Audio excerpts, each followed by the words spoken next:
मालिक ब्रीच कम हो रहा है, अमवात जो है बतदरीज कम हो रही है, हॉस्पिटल पर जो प्रेशर था, वेंटिलेटर्स पे जो लोग थे वो बतदरीज कम हो रही है और अल्लाह ने चाहा तो हम अपने कर्व को प्लान करने के करीब हैं। लेकिन दो इम्तहान अभी बाकी मैं आपके जरिए अपील करना चाहूँगा, मुल्तान जारी रखिए। ईद कुर्बान करीब है, हमारी आपसे गुजारिश है और दोबारा गुजारिश है, एहतियात कीजिए अपने लिए, अपने घर वालों के लिए। और जरा सी गफलत जो है वो एक नए स्पाइक वजह बन सकती है और जिम्मेदारी के साथ अगला चैलेंज जो है हमने फेस कर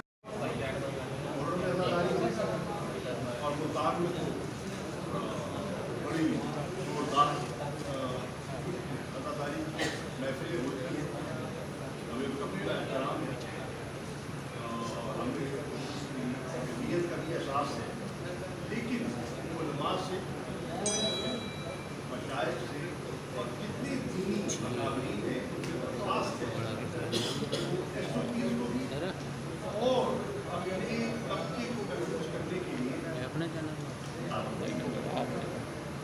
अगर हमसे गफलत हो गई तो आज जो हम इत्मीनान का इजहार कर रहे हैं कि हमने इस मर्ज पर एक बेहतर तरीके से काबू पाया है और आहिस्ता आहिस्ता हम अपने सेक्टर्स को जो बंद किए गए थे खोल रहे हैं, कहीं इसमें खलल न पड़ जाए।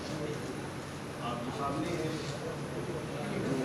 मैंने बहुत, लेकिन ये सारा डिपेंड करता है इन दो चैलेंजेस पर।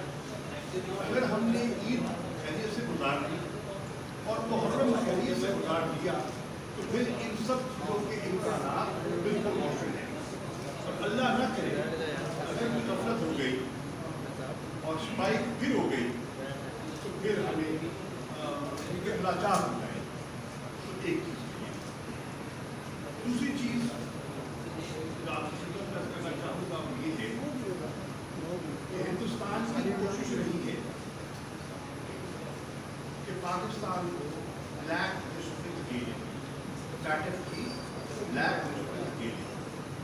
और खुदा ना खास्ता अगर पाकिस्तान ब्लैक लिस्ट में आ जाता है उसके हमारी मईशत पर जो भयानक असरात होंगे उसका अंदाजा आप उनसे बेहतर लगा सकते हैं। हमारी हद तक कोशिश है कि ऐसा